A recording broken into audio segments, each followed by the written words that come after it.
Graças e paz, amados, passando aqui mais uma vez para a gravação da nossa mensagem de domingo às 15 horas no YouTube e às 16 horas no Facebook e no Instagram, cujo tema dessa semana é: se alguém está em Cristo, precisa abandonar os vícios. Vamos ter uma palavra de oração. Senhor Deus e Pai, que privilégio nós temos de fazer parte da grande família de Deus.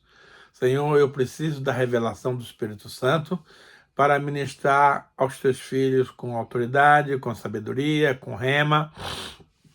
Então, papai, que o Senhor venha me ungir com a unção do óleo fresco, com a unção do boi selvagem, para que eu tenha garra, para que eu tenha graça, unção e sabedoria para ministrar a tua palavra para o teu povo, para a tua igreja. Também, Senhor, eu te peço que o Senhor venha estar dando espírito de revelação, espírito de sabedoria, no pleno entendimento da tua palavra. E desde já, Senhor, nós damos a ti toda a honra, toda a glória, todo louvor e toda a adoração. Queridos, vamos aos versículos desta semana que embasam o nosso estudo. Se você está em Cristo, é preciso abandonar os vícios. Se você não consegue abandonar os vícios, significa, meu amado, que você não está em Cristo, que você não é nascido de novo e que você precisa se converter de verdade.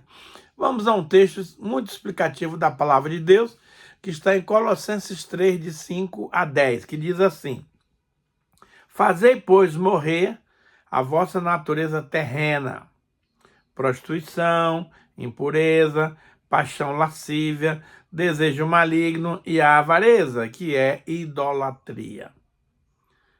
Por essas coisas é que vem a ira de Deus sobre os filhos da desobediência. Ora, nessas mesmas coisas andastes vós, ou também, noutro tempo, quando vivias nelas.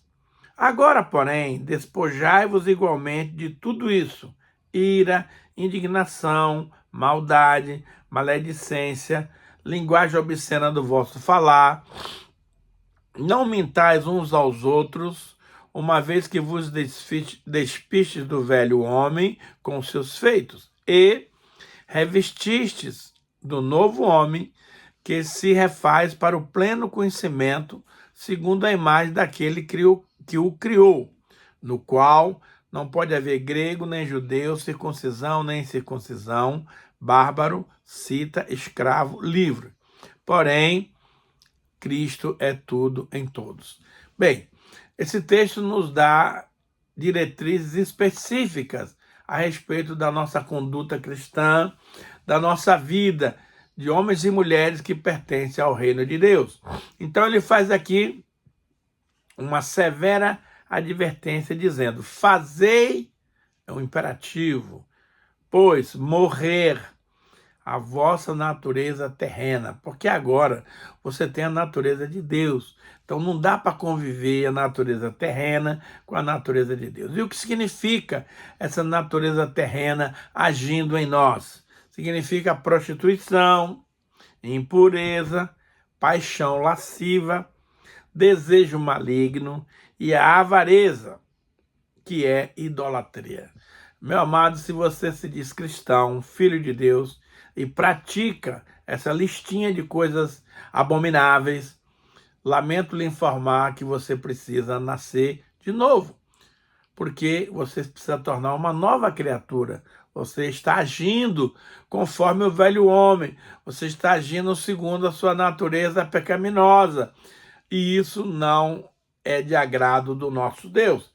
Então, tome muito cuidado, você que se diz cristão, porque no seu momento de intimidade, no seu momento de solidão, você se dá o luxo, ao direito de fazer o que bem lhe entende. Eu quero lhe dizer que não é assim.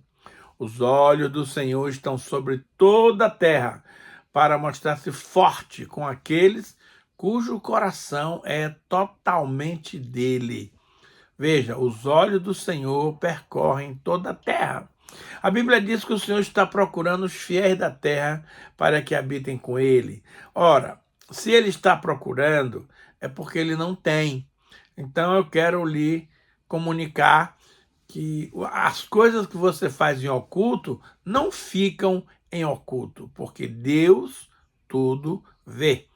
Você pode esconder essas coisas da sua esposa, do seu líder de célula, do seu pastor, mas de Deus e do Espírito Santo, você não pode esconder nada, porque tudo está nu e patente diante dos olhos daquele a quem temos que prestar contas. Então, veja bem, se no passado, e a Bíblia diz isso, nós praticamos essas coisas, paciência, arrependa-se, peça perdão e vamos voltar para o caminho. Olha aqui, por causa dessas coisas é que vem a ira de Deus. Deus fica irado quando você e eu praticamos tais coisas. E nós somos chamados de filho da desobediência. Ora, olha o detalhe, irmãos. Nessas mesmas coisas andaste vós também, no outro tempo, quando viveis nela. Então, hoje, eu e você que somos cristãos, nascidos de novo, não podemos nos gloriar achando que nós somos melhor do que os outros, porque no passado, quando nós não tínhamos a Jesus, quando nós não conhecíamos a verdade, nós fazíamos tudo isso e achava que era normal. Ok? Tudo agora mudou. A Bíblia é muito clara. Se tem um condicional, alguém está em Cristo, convertido ao Senhor, você agora, meu nobre, é nova criatura. As coisas antigas, essas que eu acabei de citar aqui, já passaram. E eis que se fez tudo novo. Olha a recomendação do apóstolo Paulo no versículo 8. Agora, porém, despojai-vos, tirai-vos de cima de si, igualmente de tudo isso, ira, ele não citou isso anteriormente, mas isso faz parte do pacote, ira, indignação, maldade, maledicência, linguagem obscena do vosso falar. Gente, tem pessoas que não conseguem conversar naturalmente. A cada palavra que eles proferem, 5 são de baixo calão, são imoralidade, são agressivas, são do maligno. Outra coisa que nós não podemos fazer é mentir uns aos outros, uma vez que vos despistes do velho homem com seus feitos. Agora, vem a recomendação de Paulo. Despojai-vos dessas coisas, mas vos revestiste do novo homem, que se refaz para o pleno conhecimento, segundo a imagem daquele que o criou, no qual não pode haver distinção entre grego ou judeu, circuncisão ou incircuncisão, bárbaro, cita, escravo, livre. Porém, Cristo é tudo em todos. Então, meus amados, a recomendação é muito simples. Se livre dos pecados antigos, largue mão de tudo isso e agora se revista do Espírito Santo, da unção de Deus, do manto da verdade, para que você possa, meu querido, viver essa nova vida que Cristo tem preparado para você e para mim. Agora, olha o detalhe. É preciso, amados, ganhar a luta da carne contra o Espírito. Olha o que nos fala Gálatas 5, 16 a 21. Digo, porém, andai no Espírito e jamais satisfareis a concupiscência da carne. Isto aqui, meu querido, não é uma sugestão. Está no imperativo, é uma ordem. Andai no Espírito, Espírito com letra maiúscula. E jamais satisfareis a concupiscência da carne. Ou seja, quem está cheio do Espírito Santo já abre mão de todas essas baboseiras do passado e agora você se considera um novo homem planejado por Deus para viver a plena verdade e para agradar ao Senhor. Porque, olha só, quem anda no Espírito não satisfaz os desejos da carne. Por quê, pastor? Porque a carne milita, guerreia contra o Espírito e o Espírito contra a carne, porque são opostos entre si, para que não façais o que porventura seja do vosso querer. Mas, Se sois guiados pelo Espírito, não estáis sob a lei. Ora, as obras da carne são conhecidas e são prostituição, impureza, lascívia, idolatria, feitiçaria, inimizades, porfias, ciúmes, iras, discórdia, dissensões, facções, invejas, bebedice, glutonaria e coisas semelhantes a estas, a respeito das quais eu vos declaro, como já outrora vos preveni, que não herdarão o reino de Deus os que tais coisas praticam. Meu querido, essa lista aqui de obras da carne são muito extensas e elas são autoexplicativas. Tenho certeza que você, meu querido e minha querida, tira de letra a explicação, a definição dessas coisas. Então, quero lhes dizer que quem pratica essas coisas e coisas semelhantes a essas que não estão aqui, não entrarão no reino de Deus. Querido, tem muita gente aí fazendo bagunça, tem muita gente aí desobedecendo, tem muita gente pecando adoidado, achando que no último dia Deus vai liberar uma anistia geral. Não vai. Querido, é tempo de reflexão, é tempo de rever as coisas, é tempo de mudança. Se você continua fazendo todas essas barbaridades que eu citei aqui, que são inúmeras e que nem vale a pena repetir, porque você conhece de perto, a Bíblia é clara, não entrarão no reino de Deus. Você está vivendo nessa terra para ganhar dinheiro ou para se preparar para morar no céu? Eu quero te dizer que ganhar dinheiro faz parte, mas não é o principal.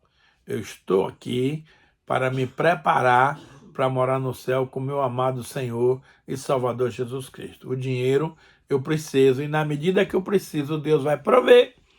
Mas eu não preciso fazer da minha vida boxe, uma luta de boxe para poder vencer a dificuldade e ficar rico.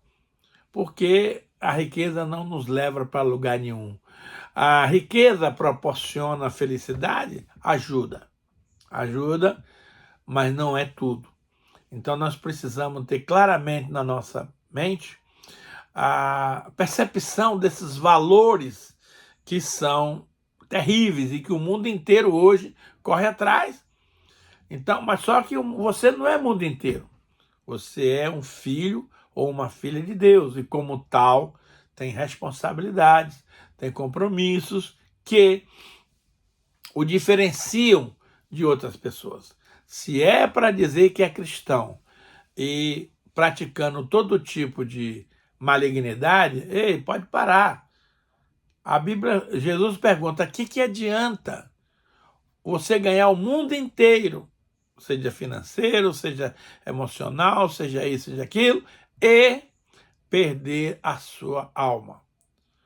Nessa noite vão requerer de você a sua alma. E o que você tem preparado, para quem será?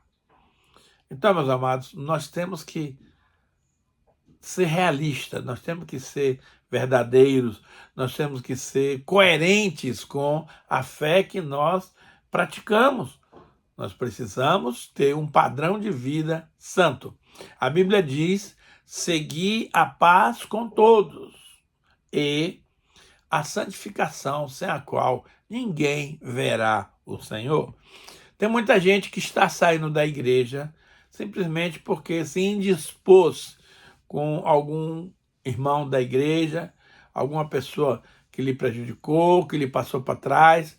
Meu amado, se você está saindo de uma igreja por causa de pessoas, você não veio para a igreja por causa de Cristo. Esse texto aqui nos diz que Cristo é tudo em todos. Então nós precisamos aprender a renunciar às obras da carne, à nossa ira, o nosso desejo de vingança, abrir mão de tudo isso, porque essas coisas competem ao Senhor de resolver. Então, esse texto aqui de Gálatas diz que você precisa aprender a ganhar a luta. É uma luta, é uma guerra, não é fácil. Mas, se você tiver com o Espírito Santo, você terá a vitória, com certeza. Agora, se você andar na carne, aí, minha filha, a derrota está decretada. A Bíblia diz que vós sois de Cristo, se é que o Espírito Santo habita em vós. Se o Espírito Santo não habita em vós, vocês não são de Cristo. Vocês estão na carne. E aqueles que estão na carne não podem agradar a Deus. Como você está vivendo atualmente? Querido, faça uma pequena reflexão. Olhe para dentro da sua vida. Olhe para o seu comportamento. Como você está vivendo atualmente? Tem duas maneiras. Você pode estar vivendo na carne, nas coisas naturais do ser humano, ou no espírito. A Bíblia diz que se nós andarmos no espírito, teremos vitória sobre a carne. A única maneira de eu e você termos vitória sobre a carne é andarmos no espírito. Porque a carne vai trabalhar para derrotar a sua vida, levando-nos a praticar as obras que desagradam a Deus, e isso vai terminar mal. Então, ou você decide andar no espírito e ter vitória, ou você vai andar no natural e não vai chegar a lugar nenhum daquilo que Deus tem projetado para nós. Não vale nem a pena citar as obras da carne, porque elas são muito conhecidas de todos nós. O que nós precisamos fazer é nos livrar delas, porque as tendências são muito fortes para que nós a façamos. Veja, é preciso nós agora fazermos uma dicotomia entre andar na carne e andar no espírito. Veja, é muito importante que você possa expressar o fruto do Espírito na sua vida. Queridos, o fruto do Espírito, o nome está dizendo, é fruto do Espírito. Não é fruto humano, não é fruto da nossa vontade, não é aquilo que a gente quer. Agora, quem opera os frutos do Espírito é o Espírito Santo. Porém, há um papel importante da sua vida, que é permitir ao Espírito Santo dar esse fruto.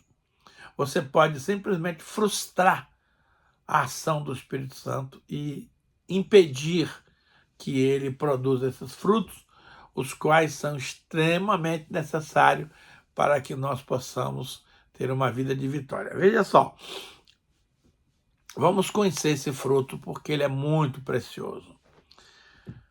Gálatas 5, 22 a 26 diz assim: mas o fruto do Espírito é amor. Amados, o amor é a base de tudo, porque a Bíblia diz que Deus é amor. Aquele que não ama nunca viu a Deus, não conhece a Deus, porque Deus é amor. E o principal mandamento que Jesus recomendou é: ame ao Senhor teu Deus de todo o coração, toda a tua força, toda a tua alma, de todo o teu entendimento, e amarás o teu próximo também como você ama a você mesmo.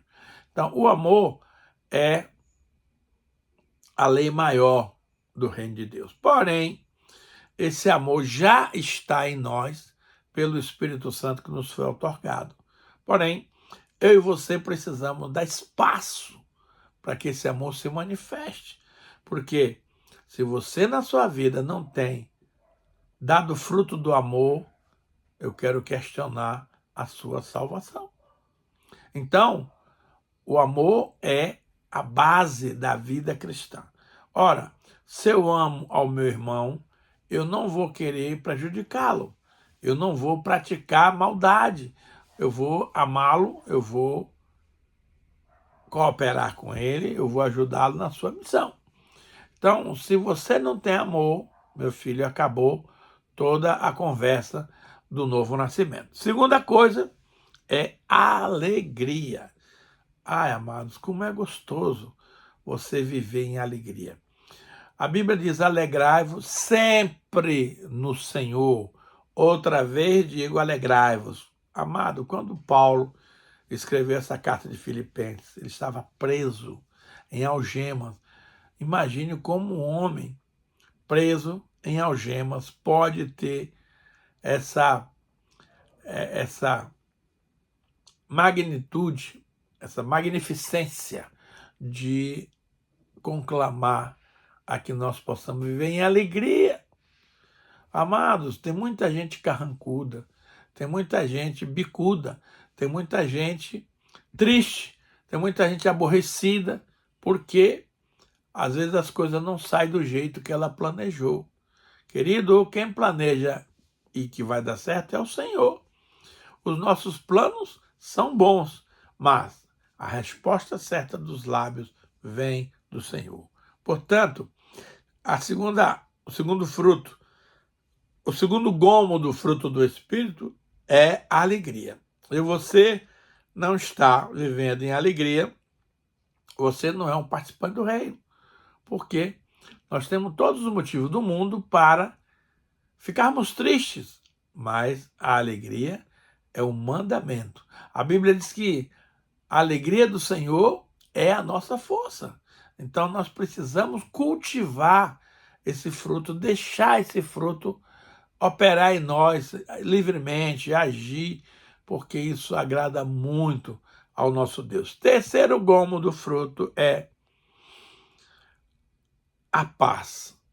Gente, a paz é um produto de suma importância. Você não encontra paz à venda nos supermercados. A paz, por tão importante que é, ela é gratuita. Mas ela vem de uma pessoa. A paz tem um nome, Jesus. Ele disse lá em João 14:27, deixo-vos a paz. A minha paz vos dou. Não vou-la dou como o mundo dá. Então, tenha coragem e viva em paz. É aquela palavra de Hebreus. Seguir a paz com todos. Se você é uma pessoa que tem dificuldade de se relacionar com outras pessoas, então você não tem a paz. Agora, a paz não significa ausência de conflitos, ausência de dificuldades, ausência de serenidade. A paz é um estado de espírito que você desfruta quando você confia totalmente em Deus. A Bíblia diz em Isaías 26:3, Senhor, tu conservarás em perfeita paz aquele cujo propósito é firme, porque ele confia no Senhor. Ele arremata: confiai no Senhor perpetuamente, porque o Senhor nosso Deus é uma rocha eterna. Então, se você sente falta de paz, busca o Senhor. Senhor, tu prometeste que vai me conservar em perfeita paz, porque eu confio em ti. Problemas todos nós vamos passar, mas a convicção da vitória, o segredo da bênção final está em descansar na paz do Senhor. Então irei ao altar de Deus, o Deus que é a minha grande alegria. Então, quando você estiver com falta de paz, busque a Jesus, porque Ele é a nossa paz. Está escrito lá em Isaías 11:2. O Senhor Jesus é o príncipe da paz. Então, se você tem Jesus, você tem que ter a paz. Agora, se você não tem amor permanente, se você não tem alegria diariamente, se você não tem paz, querido, alguma coisa está errada. Porque esse fruto já está dentro de você. Porém, você tem que abrir mão da sua carne e deixar que o Espírito Santo flua de maneira maravilhosa para a sua vida. Um outro ponto muito importante é a longanimidade. Pastor, o que é longanimidade? É paciência esticada.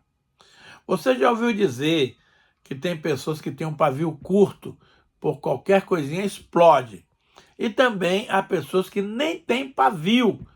Se você tocar em qualquer ponto que desagrade, ele explode. Isso está completamente fora do padrão divino. Então, longanimidade é você ter uma paciência esticada. O Salmo 40 diz: esperei com paciência no Senhor. Ele me ouviu quando clamei por socorro. E me tirou de um charco de lodo, de lama, e colocou os meus pés numa rocha firme, e me deu um novo cântico de louvor e adoração ao nosso Deus. Então, meus amados, Deus trabalha demais com você e comigo na área da longanimidade, porque Ele trabalha para melhorar em nós a paciência, a confiança e a fé no Senhor. Porque se tudo viesse para você e para mim muito fácil, você não daria valor às coisas do reino. Então, Deus muitas das vezes retarda a sua e a minha bênção para nos trazer ensinos, para nos trazer um treinamento de liderança que eu e você precisamos para demonstrar para as pessoas que nos circunvizinham essa questão da longanimidade. Outro ponto muito interessante chamado benignidade. É uma característica de quem é benigno. Então, a pessoa que tem benignidade, ela não quer ofender ninguém, ela não quer prejudicar ninguém, ela quer estender o amor para ser uma pessoa boa, ela quer agradar as pessoas, mas principalmente agradar a Deus. Não adianta você agradar as pessoas, não agradar a Deus. Então é preciso agradar a Deus. Então a benignidade é uma qualidade inerente àquele que nasceu de novo. O próximo passo é bondade. A bondade se refere a atos que eu e você praticamos com o nosso semelhante. Então, um exemplo de bondade Deus fez com você e comigo, que foi dar o seu único filho, Jesus Cristo de Nazaré, para que ele morresse em nosso lugar. Isso é bondade. E a gente não viesse a se perder, mas viemos a ganhar a vida eterna em Cristo Jesus. Porque Deus amou o mundo de tal maneira que deu seu Filho unigênito, para todo aquele que nele crê não pereça, mas tenha a vida eterna. Então a bondade está relacionada aos atos de bondade que a gente faz com as pessoas, praticar o que é bom. Um próximo item muito interessante é fidelidade. Fidelidade vem de fé. A Bíblia diz em Hebreus 11:6, de fato, sem fé é impossível agradar a Deus. Deus não conhece outra linguagem que não seja a linguagem da fé. Então, fé é crer no invisível e declarar a vitória daquilo que Deus professa. Agora, é preciso você fazer uma distinção entre fé e presunção. Fé é quando Deus diz. E presunção é quando eu digo. Ora, eu quero muitas coisas. Eu não posso dizer, olha, eu quero isso, isso, isso, e Deus vai me dar. Não, não é assim. Deus tem os seus propósitos, seus princípios, e segundo isso ele vai nos atender. Um outro fruto, outro gomo do fruto é mansidão. A palavra mansidão você poderia entender como domesticado, né? Uma pessoa mansa, Moisés era o homem mais manso da face da terra. É uma pessoa que demora a se irar, demora a explodir. É como se você fosse uma longanimidade em ação.